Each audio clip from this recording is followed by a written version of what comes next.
Students, 12th के लिए पद परिचय अपन पढ़ रहे हैं।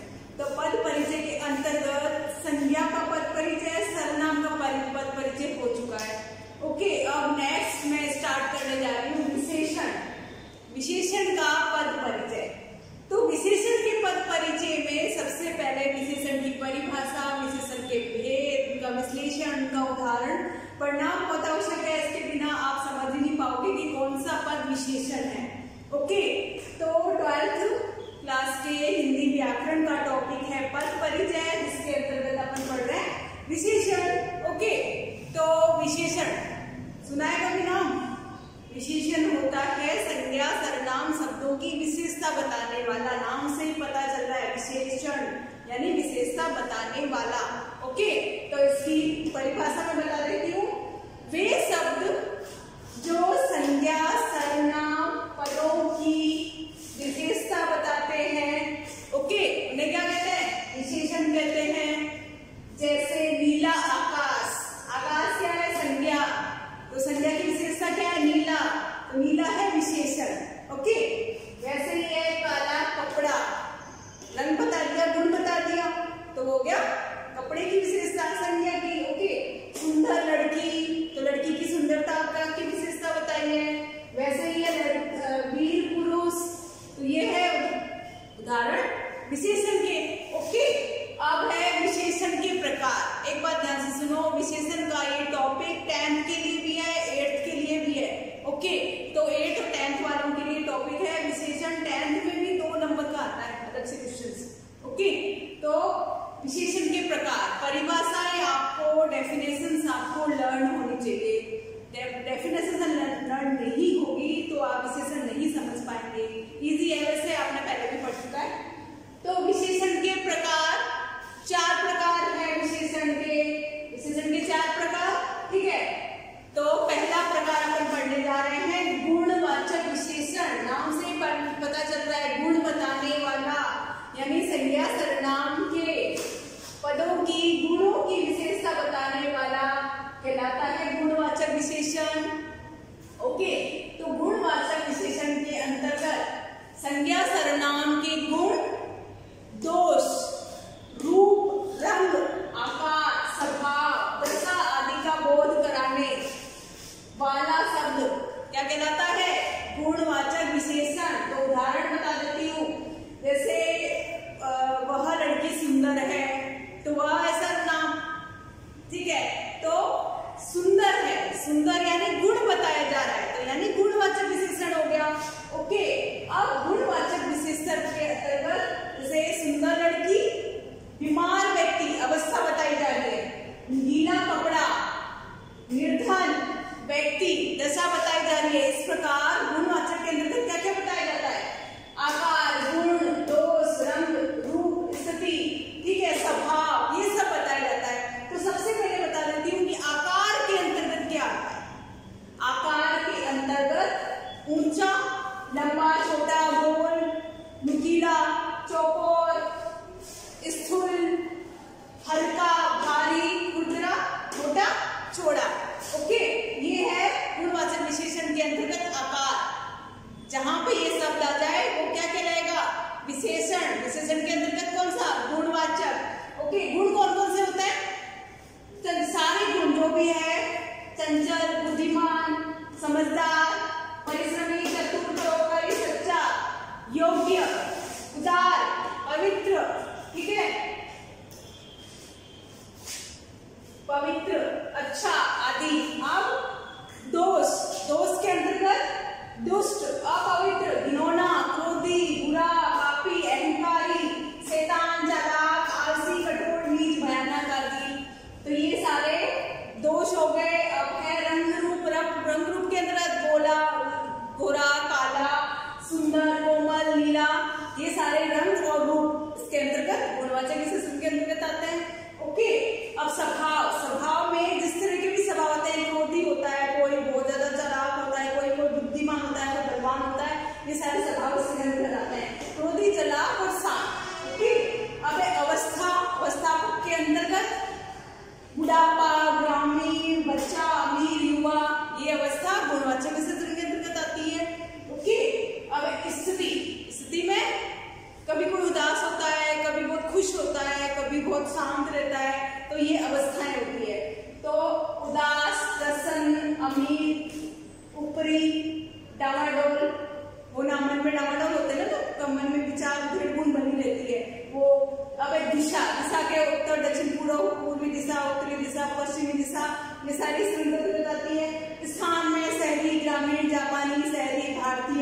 ये सारे स्थान के अंतर्गत आते हैं।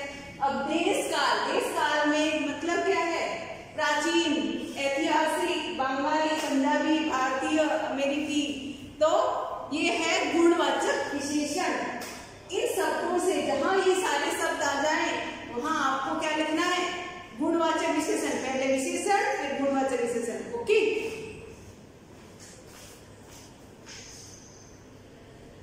गुणवाचक विशेषण पढ़ा।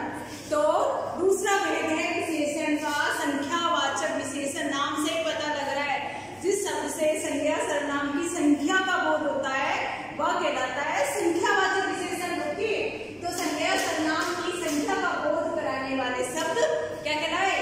संख्यावाचक विशेषण कहलाते हैं। ओके, जैसे 2 पुस्तक, 4 लड़के, चारों दिशाएं, चौथी कक्षा, सैकड़ों लोग, अनेक विद्यार्थी, कुछ पुस्तकें या वस्तुएं। तो इस प्रकार संख्यावाचक विशेषण के भी 2 भेद होते हैं, अनिश्चित संख्यावाचक और निश्चित संख्यावाचक। नाम से ही पता लग रहा है जिसमें निश्चितता का बोध हो किसी संख्या का वह कहलाता है निश्चित संख्यावाचक विशेषण। जैसे 2 पुस्तकें, 4 आदमी, तो ये 4 आदमी संख्या का निश्चित बोध हो रहा है। वैसे अनिश्चित संख्यावाचक में क्या होता है? संख्या का निश्चित नहीं होना। जैसे कोई लोग, कुछ पुस्तक, कुछ लोग, ठीक है, कुछ यानी अनेकों आदमी, अनेकों लोग, तो अनेकों कुछ, ये ऐसे शब्द है जिसमें ये तो पता लग रहा है कि कुछ लोग हैं, संख्या है, पर कितनी संख्या है यह बोध नहीं हो रहा है। इसे अनिश्चितवाचक संख्यावाचक कहते हैं। नेक्स्ट है विशेषण का भेद परिमाणवाचक।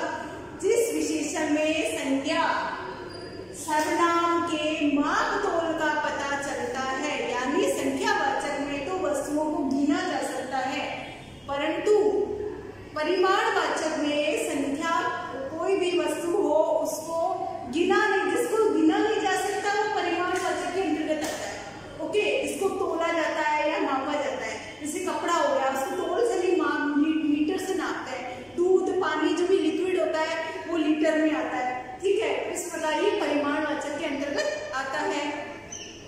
किसी वस्तु की माप या मात्रा को व्यक्त करने वाले विशेषण परिमाणवाचक विशेषण कहलाते हैं। जैसे 2 किलो, 4 लीटर दूध, 3 लीटर कपड़ा, थोड़ा नमक, कितना पानी। अब जिस प्रकार संख्यावाचक के 2 भेद थे वैसे ही परिमाणवाचक के भी 2 भेद है, निश्चित परिमाणवाचक, अनिश्चित परिमाणवाचक। निश्चित में निश्चितता का बोध होता है, निश्चित परिमाण का बोध कराने वाले निश्चित परिमाणवाचक कहलाते हैं, और अनिश्चित परिमाण का बोध कराने वाले वस्तुएं क्या कहलाएगी? अनिश्चित परिमाणवाचक। ओके, अब है इसका नेक्स्ट भेद है संकेतवाचक या सार्वनामिक विशेषण। ओके, जिन विशेषण शब्दों से वाक्य में संज्ञा या सर्वनाम की ओर संकेत किया जाता है, इसीलिए इसका नाम संकेत है। इशारा करना, ये आदमी, वो लोग, ठीक है, तो संकेत करना, इसे सार्वनामिक इसलिए बोला जाता है क्योंकि इसमें संज्ञा के आगे सर्वनाम जुड़ा रहता है। ओके, यानी निश्चित संख्यावाचक निश्चित सर्वनाम जब विशेषण के रूप में प्रयुक्त होता है तो उसे सार्वनामिक विशेषण कहते हैं। अब सर्वनाम सार्वनामिक विशेषण अंतर कैसे करेंगे?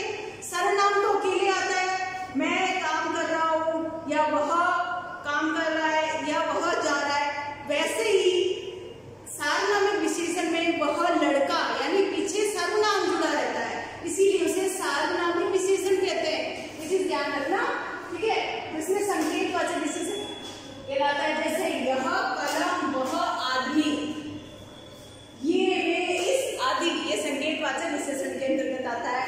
ये सारे विशेषण के भेद हो गए अपने, इसकी परिभाषाएं आपको लर्न होनी चाहिए। विशेष्य, जिस संज्ञा या सर्वनाम की विशेषता बताई जाती है, जिस संज्ञा सर्वनाम की विशेषता बताई जाती है वो कहलाता है विशेष